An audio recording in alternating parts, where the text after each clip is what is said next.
मित्रांनो, आई कुठे काय करते या मालिकेच्या आजच्या भागामध्ये सर्वजण जेवायला बसलेले असतात.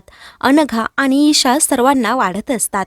त्यावेळी अविनाश ईशा आणि अनघाला बोलतो, तुम्ही पण जेवायला बसा. तेव्हा अनघा आम्ही नंतरच बसतो असं अविनाशला सांगते.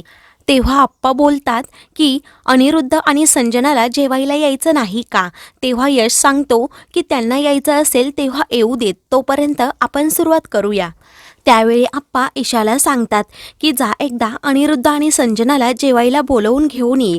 तेव्हा ईशा ठीक आहे असं बोलून तेथून जात असते. त्याचवेळी संजना तेथे रागातच बाहेर येते. खूप रडत असते.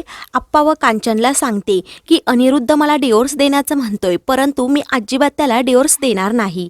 मी त्याच्या हातापाया पडले, मी त्याला विनवणी केली, परंतु तो ऐकतच नाही. तेवढ्यात अनिरुद्धही तेथे येतो आणि इथे सर्वजण जेवत आहेत, तू इथे उगीच तमाशा घालू नको असं संजनाला समजावतो. तेव्हा अनिरुद्ध तिला वर घेऊन जाण्याचा प्रयत्न करतो. त्याने तिच्या हाताला पकडलेलं असतं. तेव्हा संजना जोरातच त्याचा हात झिडकारते आणि अनिरुद्धला धमकावतेच की जर तू मला डिवोर्स देण्याचा प्रयत्न केला तर. तेव्हा अनिरुद्ध काय करणार असं विचारतो. तेव्हा संजना भिंतीजवळ जाते आणि जोराजोरात डोकं आपटून घेते. तिच्या डोक्याला दुखापत होते. अनिरुद्ध आणि ईशा तिला बाजूला करतात आणि हा काय वेडेपणा चालू आहे असं विचारतात. तेव्हा संजना सांगते की आता ही जी जखम झाली आहे ना, ती मी पोलिसांना दाखवेल आणि तू जर मला डिवोर्स देण्याचा प्रयत्न केला तर मी तुझ्यावर डोमेस्टिक व्हायलन्सची कंप्लेंट पण करेल. संजनाचं हे बोलणं ऐकून सर्वजण खूपच घाबरतात. तेव्हा संजना पुन्हा अनिरुद्धवर आवाज चढवते आणि त्याला धमकावते की मी तुला सोडून कुठेही जाणार नाही असं म्हणून ती आई आप्पांना पण सांगते. मी हे घर सोडून कधीही जाणार नाही असं ती अनिरुद्धकडे रागात पाहत बोलते. त्यानंतर ती तेथून जाते. तर अनिरुद्ध स्तब्ध उभा राहतो आणि संजनाच्या बोलण्याचा विचार करत राहतो. तेव्हा अविनाश अनिरुद्धला बोलतो, दादा हे खूप भयंकर आहे, तू या सर्व गोष्टीचा अगोदर विचार करायला हवा होता. त्यावेळी अभि अनिरुद्धला सांगतो की बाबा ही संजना म्हणजे सायकिक आहे, तुम्ही जरा विचार करायला हवा होता. तर यश बोलतो ती डोक्यावर पडली आहे. तेव्हा ईशा खूप घाबरते. तेव्हा कांचन यशला सांगते की यश तू पण जरा सावध राहा, कारण संजना ही गौरीची मावशी आहे, त्यामुळे तिच्यात संजनाचा काही गुण उतरायला नको. तेव्हा यश आजी तू असं काय बोलतेस कांचनला सुनावतो. तर अनघा सर्वांना शांत करते. तर इकडे अरुंधती स्वयंपाक करत असते. तेवढ्यातच आशुतोष दरवाजा वाजवतो. अरुंधती दरवाजा उघडते. आशुतोष लगबगीनेच घरात येतो आणि अरुंधतीला विचारतो चोर कुठे आहे. तेव्हा अरुंधती विचारते चोर म्हणजे काय, मी तुम्हाला कधी सांगितलं होतं की घरामध्ये चोर आला आहे. तेव्हा आशुतोष अरुंधतीने केलेला मेसेज दाखवतो. तेव्हा अरुंधती सांगते की मी थिंग लिहिलं होतं, मग त्याचं थीप कसं झालं. तेव्हा आशुतोष सांगतो की तुझ्याकडून हे चुकून झालं असेल. आपल्या स्मार्टफोनमध्ये ॲटो करेक्ट हे नावाचं ऑप्शन असतं, त्यामुळे थिंग्सऐवजी थीप झालं असेल आणि माझा गैरसमज झाला. तेव्हा अरुंधती विचारते आता काय करायचं, असं नेहमी झालं तर किती गैरसमज वाढतील. तेव्हा आशुतोष सांगतो की खूप सोपं असतं, तुझ्या फोनच्या सेटिंगमध्ये जाऊन ते ऑप्शन ऑफ करून टाक. तेव्हा अरुंधती ते कसं करायचं असं विचारते. हा फोन खूप मूर्ख आहे, मला अजिबात आवडला नाही. त्यावर आशुतोष खूप हसतो आणि याने खरंच खूप गैरसमज होतील, नाहीतर तू शिकून घे असं म्हणून तो सांगतो की मी जेव्हा तुझा मेसेज पाहिला तेव्हा माझी जीव जायची वेळ आली होती असं तो अरुंधतीला बोलतो. तेव्हा अरुंधती त्याच्याकडे पाहतच राहते. तेवढ्यात कुक्करच्या शिट्टीचा आवाज येतो. तर अरुंधती लगेच किचनकडे जाते. तेव्हा आशुतोषही तिच्या पाठोपाठ जातो. तेव्हा अरुंधतीने भात घातलेला असतो. तेव्हा आशुतोष बोलतो की तू आंबेमोहर तांदळाचा भात घातला आहे ना, मला खूप आवडतो. अरुंधती सांगते मी पिठलं पण बनवलं आहे. तेव्हा आशुतोष सांगतो की आता मी इथेच जेवून जाणार. तेव्हा अरुंधती ठीक आहे असं बोलते. त्यानंतर अरुंधती सांगते की आज संजनाने घराचे पेपर पुन्हा आई आप्पांना देऊन टाकले. तेव्हा आशुतोष विचारतो तिच्यामध्ये एवढा बदल कसा काय झाला. तेव्हा अरुंधती सर्व काही सांगू लागते आणि आशुतोषला बोलते की तिला भीती वाटत होती की अनिरुद्ध मला सोडून जातात की काय, आणि ते सारखे सतत तिला बोलत असतात. हे ऐकून आशुतोष विचार करत राहतो. तेव्हा अनिरुद्ध असा बोलतो का, आशुतोष अरुंधतीला विचारतो.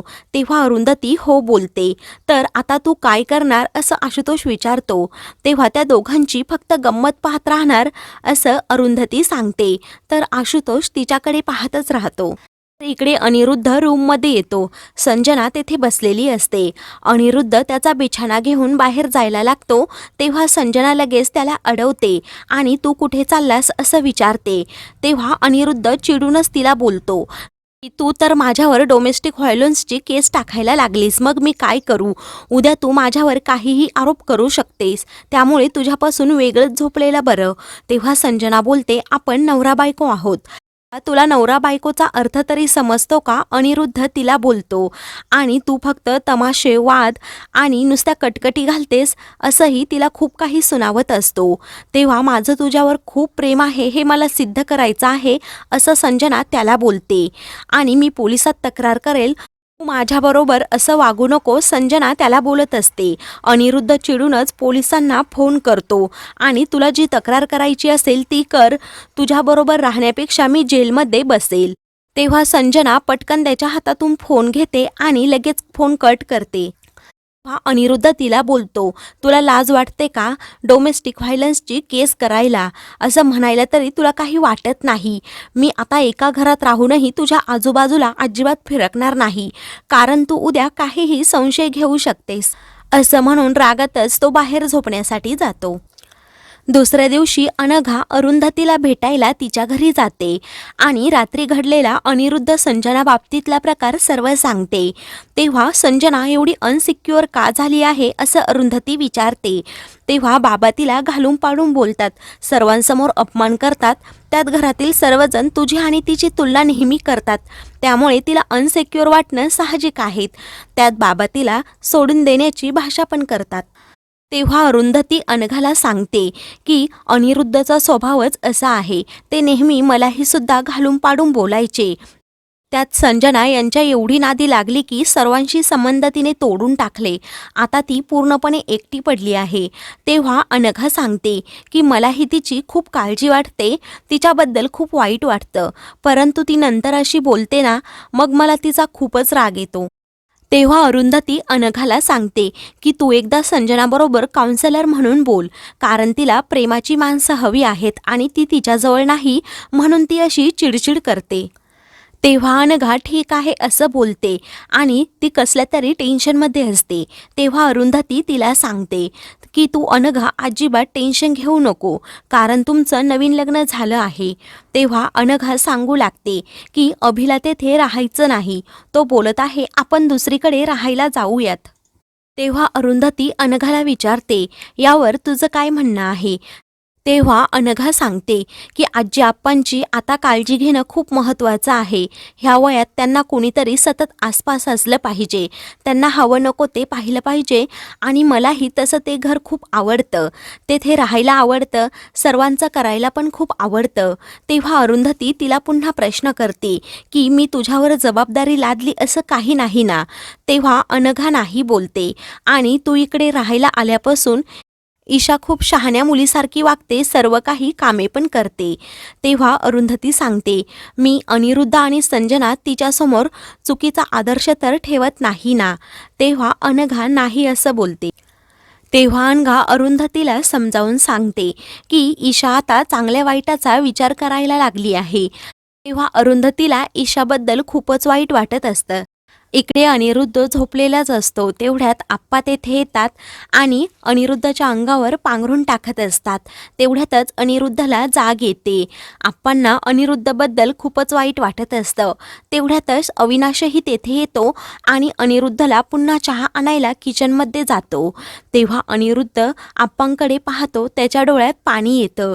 तेव्हा तो आप्पांना बोलतो की तुम्ही मला बोलले होते की घरच्या लक्ष्मीला कधीच दुखवू नको, नाहीतर पश्चातापाशिवाय तुझ्याकडे काहीच उरणार नाही. आता माझ्या बाबतीत तेच झालं आहे. मी अरुंधतीला दुखवलं आणि माझ्यावर आता काय वेळ आली ते तुम्ही पहा. तेव्हा आप्पांना खूपच वाईट वाटतं. तर मित्रांनो, पुढील भागामध्ये अभि एका रेस्टॉरंटमध्ये आलेला असतो. तेथेच अरुंधती आणि आशुतोष आलेले असतात. तेव्हा अभिचे सर्व मित्र त्याला चिडवू लागतात. अभि त्याच्या मित्रांना खूपच मारतो. आशुतोष मध्ये पडतो तेव्हा अभि त्याच्यावर जोरात ओरडतो आणि आमच्यापासून लांब राहायचं असं धमकावतो. तेव्हा अरुंधतीला खूप वाईट वाटतं. तर मित्रांनो, अशाच मालिकेंचे पुढील भाग पाहण्यासाठी चॅनलला सबस्क्राईब करा.